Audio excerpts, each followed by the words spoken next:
First demo class. पहले कि मैं क्लास स्टार्ट करूँ, मैं अपना एक छोटा सा इंट्रोडक्शन करवाता हूँ आप लोगों को। आप लोगों ने एडवर्टाइजमेंट के ऊपर देखा एमटीएन बेसिकली मोहम्मद तलहा नदीम। जहाँ तक बात है मेरी क्वालिफिकेशन की, मैंने एमएससी अकाउंटिंग फाइनेंस अगस्त 2022 में क्लियर किया विद सीजीपीए अराउंड 3.79। मैंने अपना क्विक बुक्स के साथ कैरियर स्टार्ट किया। अक्टूबर 2022 कनाडा की एक फर्म ज्वाइन की, फोर्ट्रेस अकाउंटिंग एंड सर्विसेज।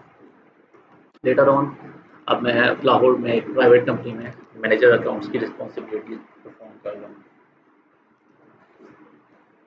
मेरा जो इंटरेस्ट है क्विक बुक्स में वो स्टार्ट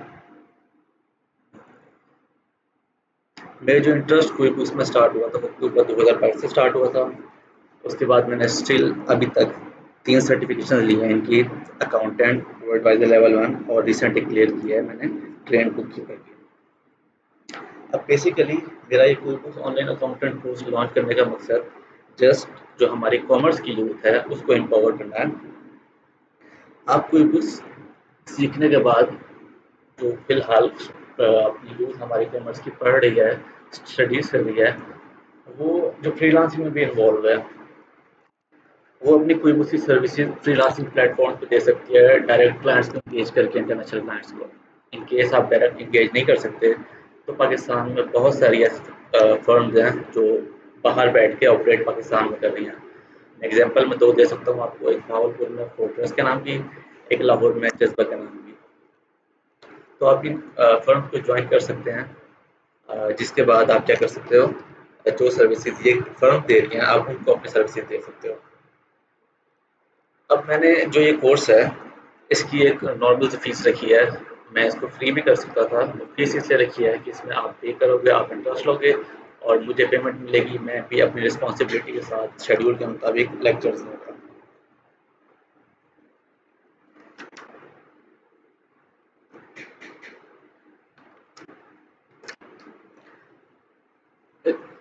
जो हमारे लेक्चर्स हैं दरम्यान में Q&A लाजमी होंगे। हम भी सीख रहे हैं, आप भी सीख रहे हैं। जो सवाल आप पूछोगे अगर मैं उनका सवाल जवाब दे सका तो आप सीखोगे, अगर मैं उनका जवाब ना दे सका तो इंशाल्लाह हम दोनों सीखेंगे। इस छोटे से इंट्रो के बाद नाउ कमिंग बैक टू हमारा डेमो क्लास। हम एक सॉफ्टवेयर कर रहे हैं अकाउंटिंग का।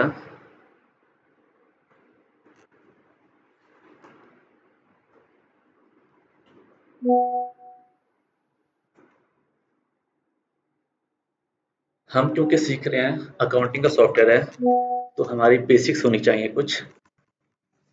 अब जैसे हमने इंग्लिश सीखी, इंग्लिश में हमने हमारी जो बेसिक्स थी वो एबीसी थी। हमने उर्दू सीखी, उसकी एबीसी जो बेसिक्स हैं वो अलीफे थी। इसी तरह अकाउंटिंग सॉफ्टवेयर की बेसिक्स हैं अकाउंटिंग, और अकाउंटिंग की बेसिक है accounting cycle. Accounting cycle basically 6 steps होते हैं। सबसे पहला स्टेप होता है जो भी हमारा इवेंट अकर हो रहा है उसको एनालाइज करना। सेकंड स्टेप में जो इवेंट अकर हो गया उसको पोस्ट करना। थर्ड में जो हमारी अनएडजस्टेड ट्रायल बैलेंस बन जाता है। फोर्थ स्टेप में हम एडजस्टिंग एंट्रीज करते हैं, देन एडजस्टेड ट्रायल बैलेंस, और लास्ट में फाइनेंशियल स्टेटमेंट्स। हम इस 6 स्टेप में से जस्ट दूसरे स्टेप फोकस करेंगे जो है पोस्ट करना। जो अकाउंटिंग सॉफ्टवेयर होते हैं, चाहे क्विक्स हो या कोई भी अकाउंटिंग सॉफ्टवेयर हो, पोस्टिंग बहुत इंपॉर्टेंट होती है। अगर आपकी पोस्टिंग एक्यूरेट है तो आपकी फाइनेंशियल बगैर किसी शक के एक्यूरेट है। अब पोस्टिंग के लिए मैं एक छोटी सी बेसिक सी टर्म इस्तेमाल करूंगा, वो है डीलर की।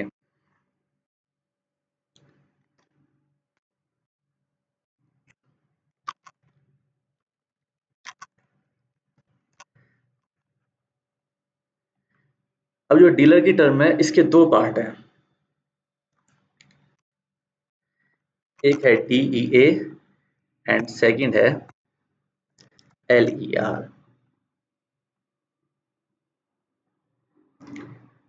अब डीईए के अंदर क्या शामिल होता है? डीईए के अंदर शामिल होता है D for dividend, E for expense, A for assets. हम दूसरी तरफ चलते हैं, L E R, L for liability, E for equity and R for revenue. हम बेसिकली देखना चाहते हैं कि डीईए का नॉर्मल बैलेंस क्या है और एलईआर का नॉर्मल बैलेंस क्या है। नॉर्मल बैलेंस मतलब ये होता है अकाउंटिंग की टर्म में, ये चीज़ें जब जब इंक्रीज होंगी तो अकाउंटिंग में इनका इफेक्ट क्या होगा। अकाउंटिंग में दो इफेक्ट होते हैं, एक डेबिट एक क्रेडिट। डीईए ये जब जब अकाउंटिंग में इंक्रीज होंगे ये ऑलवेज डेबिट,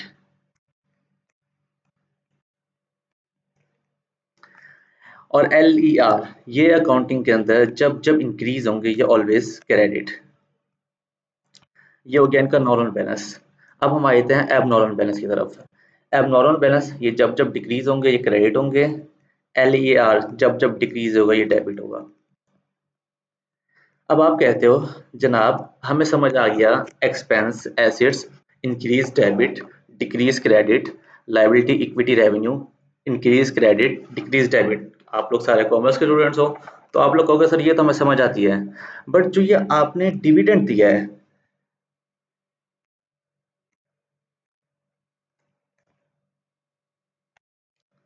ये जो आपने डिविडेंड दिया है ये डिविडेंड कैसे डेबिट हो सकता है। ठीक सवाल आपका। ये डिविडेंड बेसिकली आपको अगर सर ये इक्विटी है, इक्विटी तो क्रेडिट होती है, अभी आपने कहा है एलईआर के अंदर डिविडेंड इक्विटी है, बट ये कॉन्ट्रा इक्विटी है, ये इक्विटी का उलट है। अब वो कैसे है मैं आपको समझाता हूँ। कहीं पे भी जब भी डिविडेंड डिक्लेयर होता है उसकी एंट्री होती है, जो जनरल एंट्री होती है वो होती है dividend part of retain earning debit and dividend payable credit. जब भी डिविडेंड किसी कंपनी का डिक्लेयर होता है तो उसकी एंट्री होती है dividend part of retain earning debit and dividend payable credit. और जब ये डिविडेंड कंपनी पे कर देगी तो डिविडेंड पेएबल डेबिट, और जिस भी बैंक से पे करिए वो क्रेडिट हो जाएगा। अब ये चीज़ अगर आपको समझ नहीं आई तो मैं इसको एक एग्जांपल से और देता हूँ। मैं जस्ट कॉन्ट्रा इक्विटी कॉन्ट्रा वाला आपको जो फिगर फैक्ट है वो समझाना है मैंने आपको। अब डेप्रिसिएशन है, डेप्रिसिएशन दो तरह का होता है, एक होता है डेप्रिसिएशन एक्सपेंस, एक होता है अकोमोडेटेड डेप्रिसिएशन। हम फिलहाल बैलेंस शीट की बात कर रहे हैं तो हम बात करेंगे अकोमोडेटेड डेप्रिसिएशन की। आपने देखा हो अकोमोडेटेड डेप्रिसिएशन बैलेंस शीट के अंदर हमेशा नेगेटिव में शो होता है, क्योंकि अकोमोडेटेड डेप्रिसिएशन एसेट की कॉस्ट को रिड्यूस करता है और वो हमेशा नेगेटिव में होता है, क्रेडिट बैलेंस होता है। इसीलिए अकोमोडेटेड डेप्रिसिएशन जैसे क्रेडिट होता है इसी तरह डिविडेंड नॉर्मल बैलेंस डेबिट होता है। इसकी एग्जांपल छोटी सी और दे देता हूँ। सेल्स, हमारी सेल्स जो है वो जब भी इंक्रीज होती हैं वो क्रेडिट होती हैं। इन केस सेल्स रिटर्न आ जाए तो वो होती है कंट्रा सेल्स, कंट्रा रेवेन्यू, तो सेल्स डेबिट हो जाता है। जस्ट जो यहाँ पे हमने एक जो हमारी टर्म है डीलर की उसको पूरा करने के लिए हमने डी का टर्म यूज की, डी फॉर डिविडेंड, और यहाँ पे डिविडेंड है रिटेन अर्निंग वाला, ये कंट्रा इक्विटी, इस वजह से हो रहा है डेबिट। अब बाकी आगे expense assets liability equity, liability equity मैं इनके ऊपर नहीं जाऊंगा, ये बड़ी सिंपल सी चीज़ है। मैं जस्ट थोड़ा सा रेवेन्यू को डीप डाउन जाऊंगा।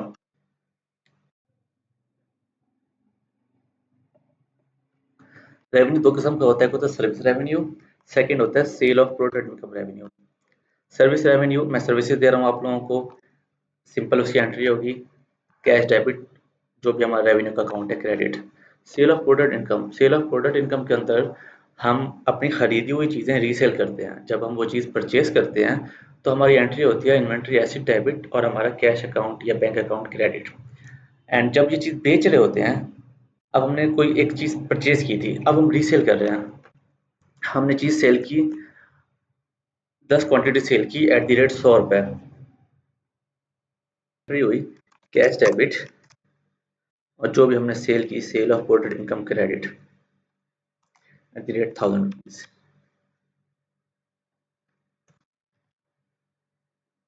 But sale of product income में जो चीज़ सेल होती है उसकी कॉस्ट भी निकलती है। अब इन्वेंट्री हमारी जा रही है तो हम डिसाइड करेंगे हमारी कॉस्ट कितनी निकली है इसको बेचते हुए, तो उस दूसरी एंट्री होती है हमारी C G S debit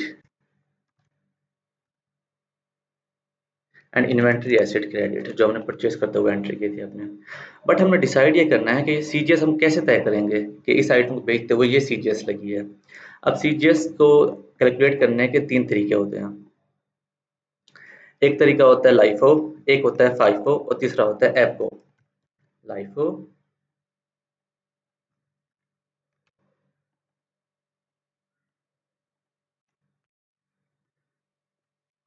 second FIFO और लास्ट हमारा एफओ।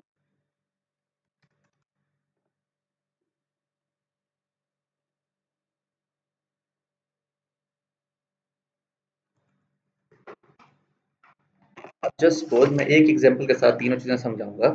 हम अपने जो डीलर है वो इसको यहीं पे क्लोज करेंगे। एज्यूम करें हमारे पास एक ओल्ड स्टॉक पड़ा हुआ है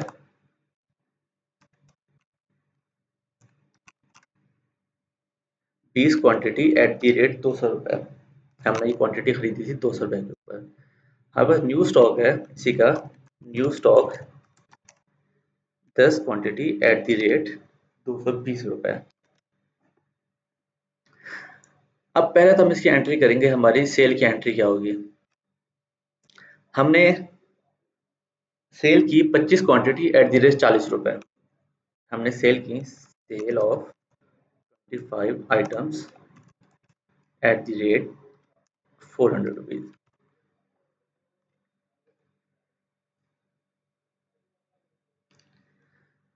अब मैं जो इसी एंट्री को मैं थोड़ा सा कर देता हूँ 10,000 10,000। जो हमने सेल किया इसकी एक सेल एंट्री हो गई ये, ठीक हो गया। बट अब कॉस्ट किस तरीके से निकालते हैं। अब आजकल वैसे इस कॉस्ट निकालने के ज़्यादा और तरीके भी हैं, बट जो मेन 3 तरीके चल रहे हैं वो चल रहे हैं लाइफो, फाइफो, एफओ। लाइफो क्या होता है, लाइफो होता है लास्ट इन फर्स्ट आउट। जो स्टॉक लास्ट में निकला है वो सबसे पहले, जो स्टॉक लास्ट में आया वो सबसे पहले निकलेगा। अब हमारे पास लास्ट में आया है,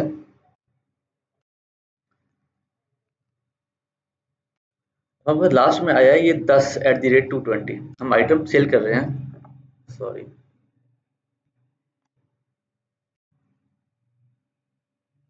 25। अब हम आइटम सेल कर रहे हैं 25, हमारे पास लास्ट में आया है 10 और उससे पहले आया हुआ है 20। हम पहले निकालेंगे 10 आइटम्स, देन निकालेंगे यहाँ से 15 आइटम्स। अब यहाँ से हम 10 आइटम निकालते हैं एट द रेट 220 रुपये और यहाँ से निकालते हैं 15 आइटम एट द रेट 200 रुपये।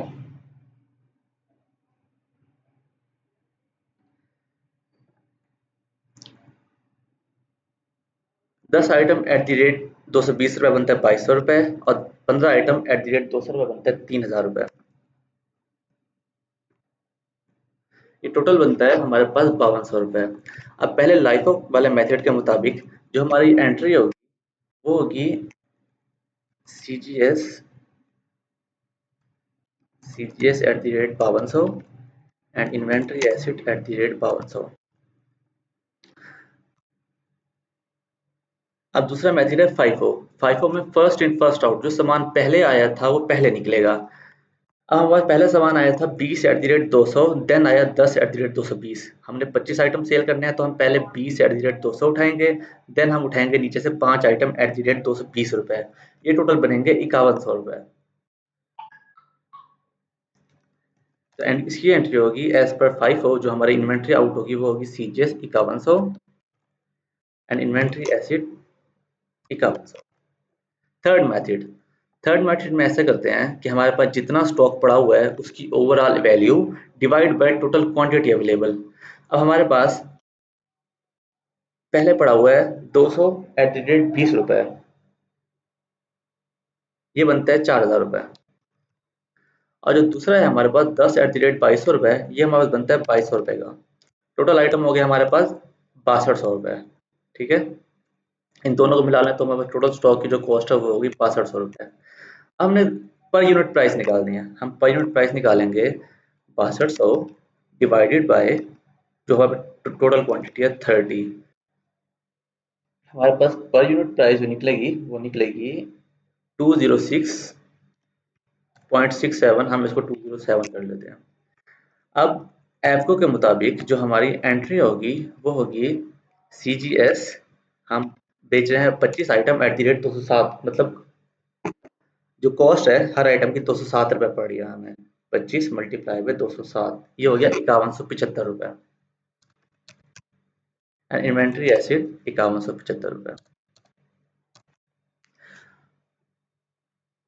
हमने जस्ट एक डीलर की टर्म देखी और सरप्राइजिंगली मैं आपको एक बात बताऊं, जो क्विक बुक्स है उसके अंदर just first in first out वाला इन्वेंट्री आउट का प्रोसेस चलता है, जिसमें मैंने इन्फॉर्मेशन के लिए आप लोगों को सारा बता दिया।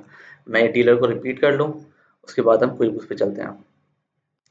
डीलर डीलर टर्म के दो हिस्से हैं, एक है डीईए, एक है LER. DEA dividend expense assets, इनका नॉर्मल बैलेंस डेबिट और इनका abnormal balance credit. LER normal balance debit, abnormal balance, normal balance credit, abnormal balance debit.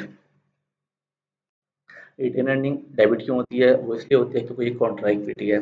जैसे हमारा अकोमोडेटेड डेप्रिसिएशन एसेट का कॉन्ट्रा एसिड है, सेम इसी तरह डिविडेंड इक्विटी या रिटेन अर्निंग का कॉन्ट्रा है।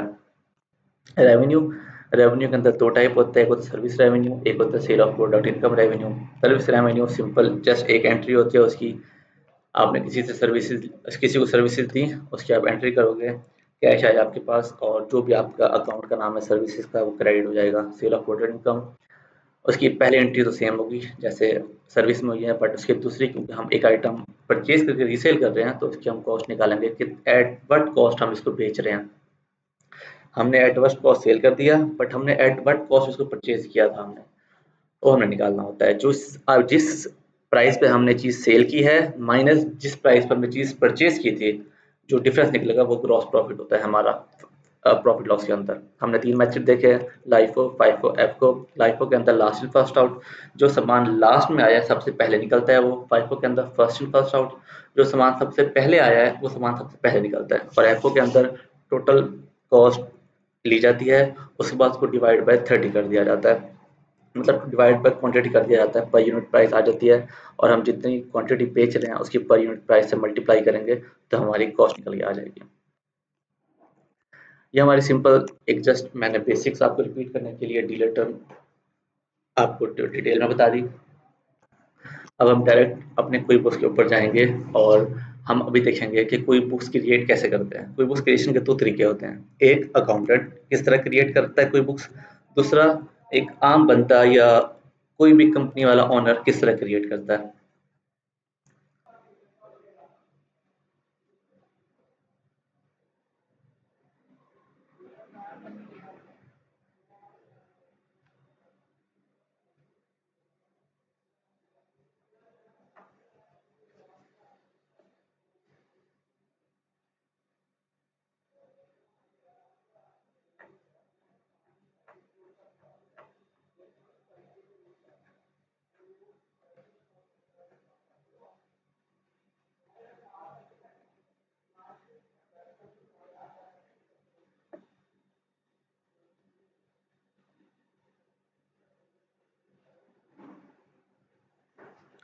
जस्ट यहाँ पे अपनी email, first name, last name, जो पासवर्ड रखना है आपने और जो आप जिस नंबर पर रजिस्टर कर रहे हो, देन आप इसको रजिस्टर कर लोगे वन मोर स्टेप करके। बट हम अकाउंटेंट्स हैं, हम इसको इस तरह नहीं करेंगे। हम जाएंगे अपने अकाउंटेंट वेरिएंट के ऊपर, ऐड क्लाइंट,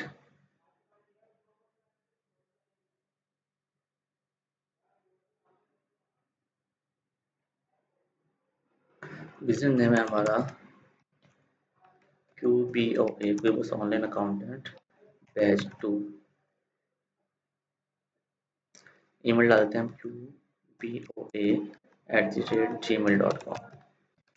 सैंपल बना रहा हूँ तो इसलिए हम सैंपल करेंगे। नंबर हम मिस कराते हैं, मोहम्मद तला प्राइमरी एडमिन, या सब्सक्रिप्शन चाहिए हमें।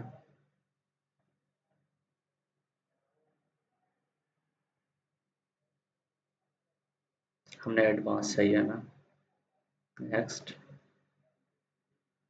Make me as a primary admin, और ये हमारी क्लाइंट क्रिएट हो गया।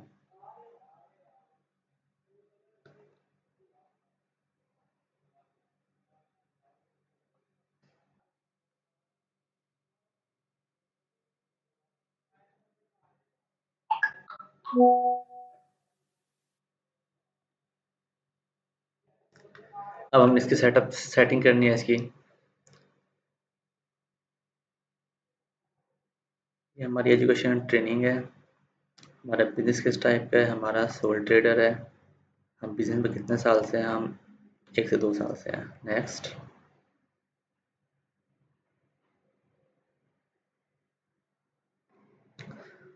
ये हमारी बन गई क्विक बुक्स बैच 2 की।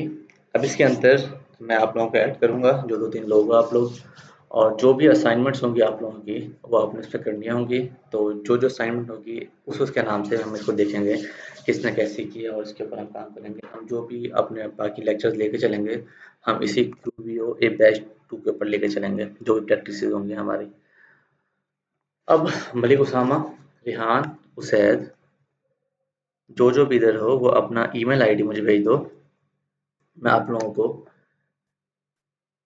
ऐड कर लेता हूँ इस क्विक बुक्स के अंदर। व्हाट्सएप करना है आप लोगों ने, इधर नहीं बोलना।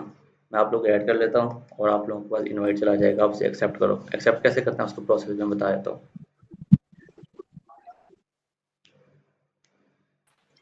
Okay okay.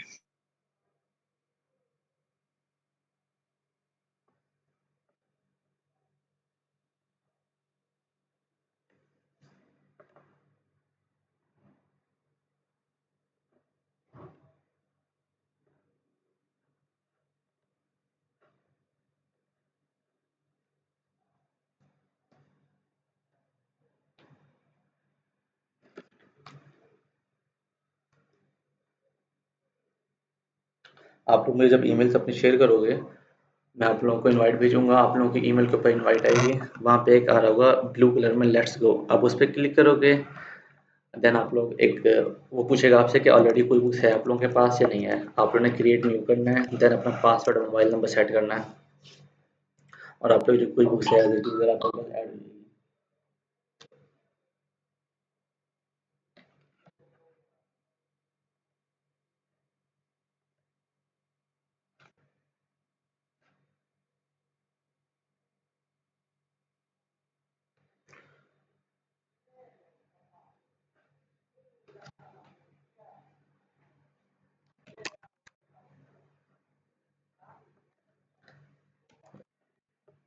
शायद आप अपनी ईमेल चेक करो, आपको ईमेल पर इनवाइट आया होगा, उसे एक्सेप्ट करो। लेट्स गो पे क्लिक करके और अपनी कोई भी बनाओ। तो ये क्लोज करता हूँ। बाकी नेक्स्ट जो डेमो होगा उसके अंदर हम अपने कोर्स की आउटलाइन डिस्कस कर लेंगे कि हमने इस कोर्स के अंदर करना क्या क्या है। आज के लिए इतना ही। ओके, अल्लाह हाफिज़। और किसी